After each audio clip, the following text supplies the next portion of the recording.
According to determinacy, a beam may be determinate or indeterminate. So, meron tayong dalawang klase ng beam. Later on, discuss natin yung isa-isa.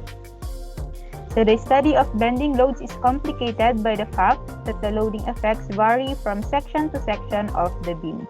These loading effects take the form of a shearing force and a bending moment referred to as shear end moment. So, pag shearing force, shear, and then pag bending moment, of course, moment. So, ibig sabihin lang yun, itong line na to, the loading effects vary from section to section of the beam.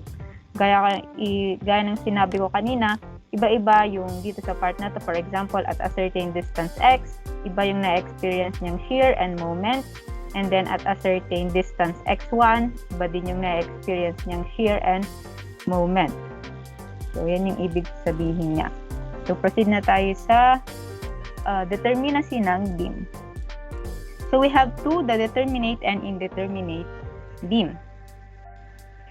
So, for statically determinate beams, these are the beams in which the reactions of the supports may be determined by the use of the equations of static equilibrium.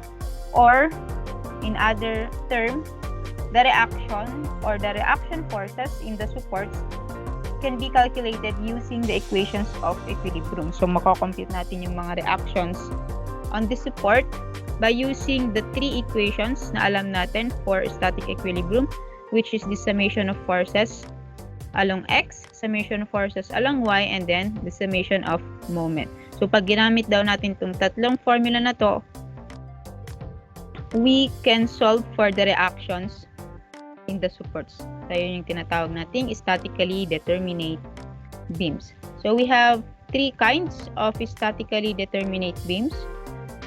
Unahin natin yung simple beam. So, a simple beam is supported by a hinged reaction at one end and a roller support at the other end. So, ito yung representation ng ating simple beam. So, being supported by a roller. So, this one is a roller. And this one is the hinge. So, parehas lang yan pag ganito yung itsura ng ating roller. Roller and a hinge or pin. Hinge or pin, parehas lang yan. Pwede rin magka-interchange to, pwede ditong hinge, pwedeng roller. Basta ganito yung support for our simple beam. So, sa ating roller, it restricts vertical movement. Kaya, vertical reactions yung kinukuha natin dito sa ating roller. And then, pag hinge or pin, it restricts horizontal and vertical movement. Horizontal, so, yan, R2X and R2Y. Di ko na kasi nilagay dito yung horizontal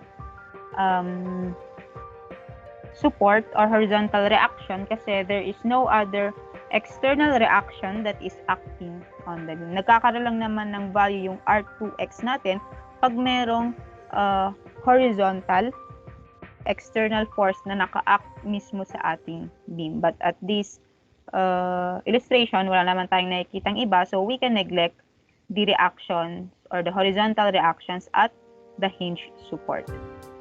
So, itong ating simple beam, it can be loaded by a point load or a concentrated load.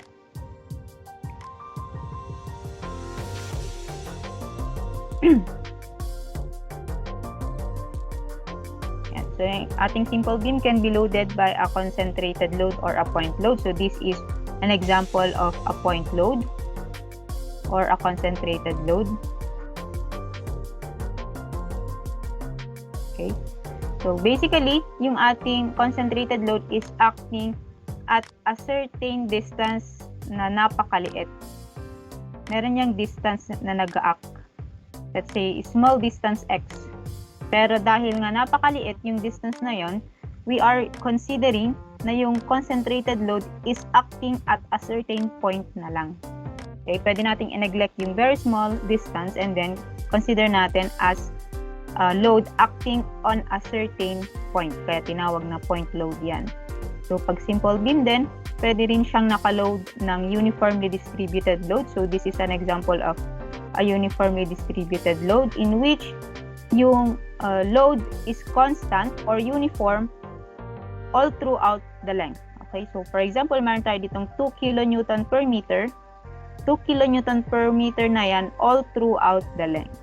So ito naman yung tinatawag nating uniformly distributed load. And then meron pa tayong isa which is the uniformly varying load. So pag uniformly varying load naman, magkaiba yung magkaiba yung load niya as it changes its length. So for example, dito, this is an example of a uniformly varying load or a triangular load. In which dito sa part na to, of course, 0. And then dito, for example, let's say 3 kilonewton per meter. So this is an example of a triangular, so triangular load. Or pwede din naman na hindi yan 0. For example, pwede yung pataas ng pataas yan.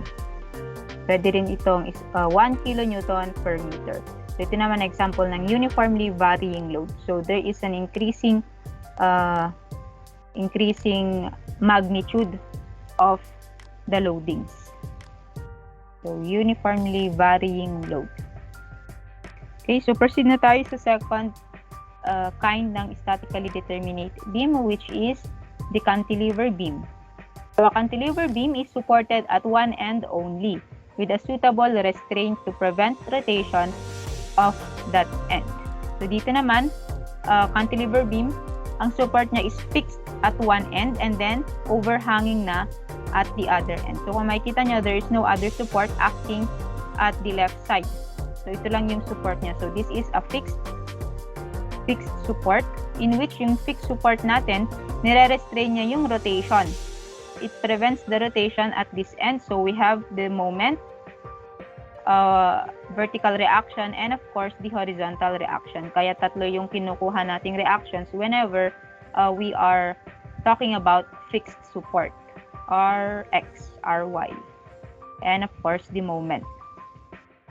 Okay, so overhanging na siya dito. Cantilever beam yung term din. So commonly nakikita to sa mga pag-structural elements, nakikita to sa mga balcony ng mga bahay na may second floor, third floor. Ayan, yung balcony nila is common cantilever beam yung ginagamit dyan. Kasi hindi naman ganun kahaba yung mga balcony, which is 1 meter, 1.5 lang naman. Kay mga veranda, terrace. Ayan, cantilever beam yung common na ginagamit natin dyan. So this is an example of a uniformly distributed load. Okay. So pag uniformly distributed load, common na ito yung ginagamit nating symbol, which is the omega. Omega to, not W. Omega. Omega W. Depende na lang kung ano yung gusto nyo gamitin dyan. Basta ganito yung common na nakikita natin pag uniformly distributed load.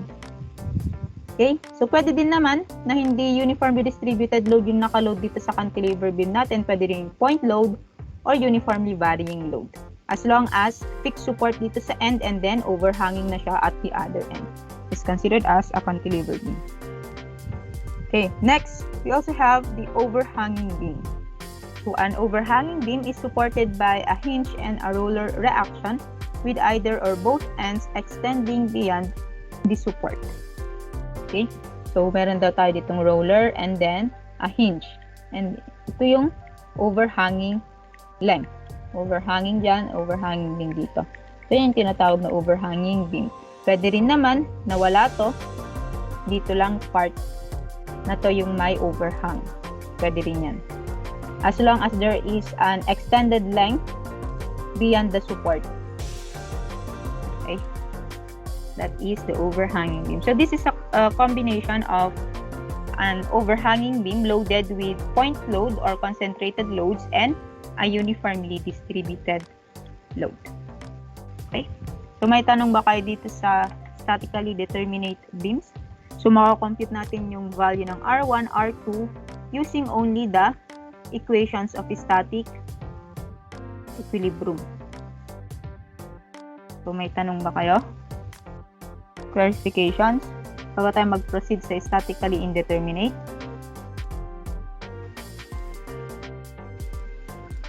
Questions? Nandyan ba kayo?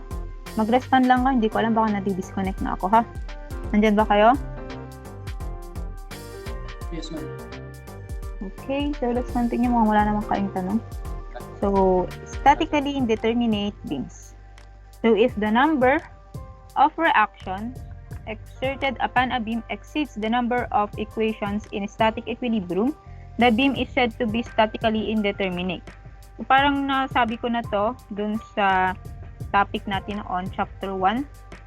Sa deflection natin yan. Diba na hindi natin makompute yung deflection or yung reactions. So, we are considering a certain member as statically indeterminate. So, balikan yung chapter 1. Or chapter 2. Chapter 2 pala. Yung mga statically indeterminate members natin.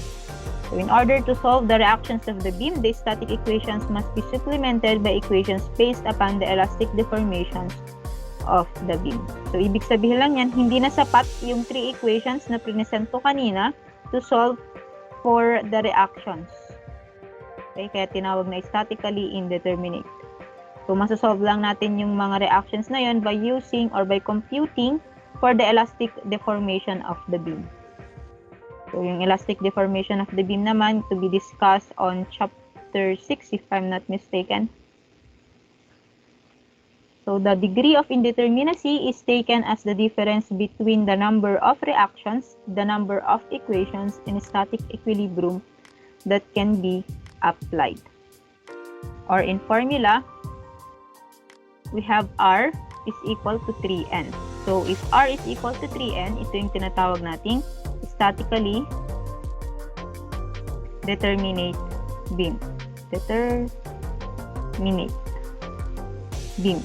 Pero pag nag-exceed na yung number of reactions with 3N, dito na pumapasok yung statically indeterminate beams. Okay, so we need to compute first kung saan dito, kung saan belong yung ating beam, if this one or dito sa part na to. Bago tayo mag-proceed sa mga next step. So, for this first illustration here, we have the prop beam. So, yung prop beam natin, it looks like the cantilever beam. Ang difference lang niya is it has a support at the other end. Okay? Fixed at the other end and then meron siyang roller at the other end. So, yan yung tinatawag nating prop beam. So, figure A and B show a uniformly varying or triangular load. The intensity of loading increases or decreases at a constant rate. Okay, so dito, ilan yung reactions natin dito sa fixed support? We have 3 reactions. Pag fixed support, we have 3 reactions. Pag roller, we have 1 reaction, tama? Which is the vertical reactions only. So, let's try to compute or tignan natin kung statically indeterminate beam ba to. So, we have, ilan yung reactions natin? We have 3 plus 1, so we have 4. And then, ilan yung members natin? We only have 1 beam here, so 1. So, obviously, 4 is greater than 3. Therefore, the beam is gets nyo na lang tayo, sulat nyo na lang, statically indeterminate, ganyan na lang, statically indeterminate. The beam is statically indeterminate in at first degree. So, saan ko kinuha yung first degree? So, it is just the difference of the number of reactions with the 3n. So, 4 minus 3, so we have 1. So, we are considering it as statically indeterminate at first degree. Okay? So, let's proceed to the next illustration. So, we have here fixed or restrained beam. So, pag fixed or restrained beam, both ends is supported by a fixed support. Restrained beam. So, there is no rotation at either ends. Okay. So, this is an example of a triangular load. mirror lang siya or can be considered also as uniformly varying load. So, dito sa part na to, ilan yung reactions dito sa ating beam? Anyone? Ilan yung reactions?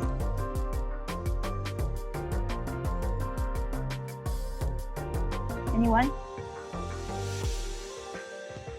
6, ma'am. Yes, we have 6. So, thank you. Meron tayo ditong 3 reactions and then 3 reactions. So, R, 3N. So, reactions natin is 6. Bakit po 6 is 4 lang yung nakikita ko? Because, hindi na natin nilagay yung R, let's say Rx, R1x, and R2x. Kasi wala namang external reactions. Horizontal reaction na nag-act dito sa beam. So, yun yung tatandaan nyo. Pag fixed support, we have 3 reactions. Okay, kahit hindi sinabi sa drawing. R2x. So, we have 6. So, we have 1 member.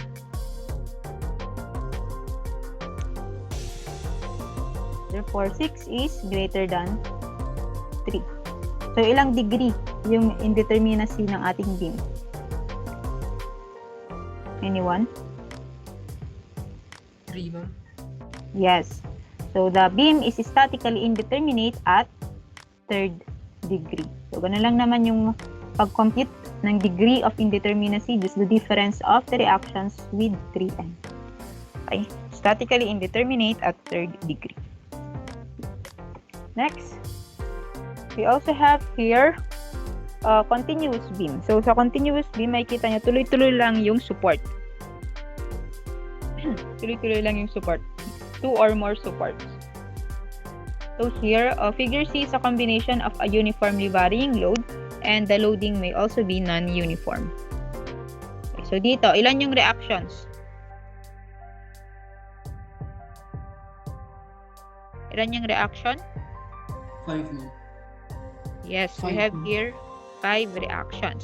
We have here roller, so meron tayong 1, roller, 1, roller, 1, and a pin or a hinge with 2 reactions. So we have 5. And then we have 1 member. So,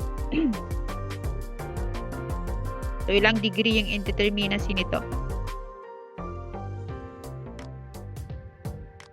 Therefore, we have a beam that is statically indeterminate at 2nd degree. Okay?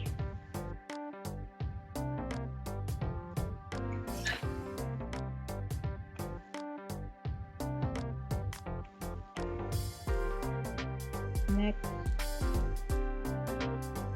Ito yung sinasabi ko kanina. A concentrated load is one that acts over so small a distance that it can assume to act at a point. A distributed load acts over a considerable length of the beam. And one thing pa pala, this one, paano nyo madedetermine kung ilang members mayroon ng isang length?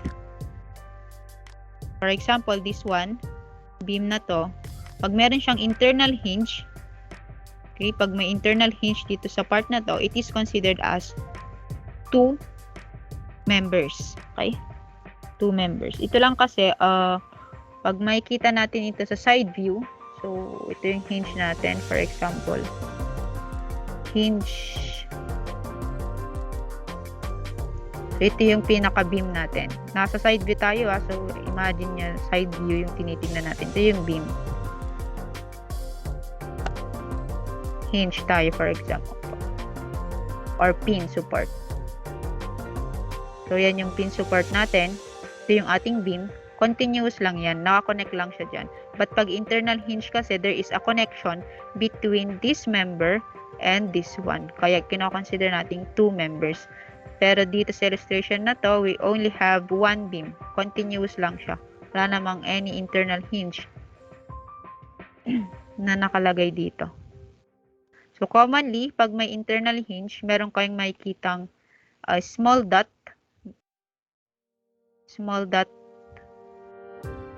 all throughout at a certain distance ng ating beam.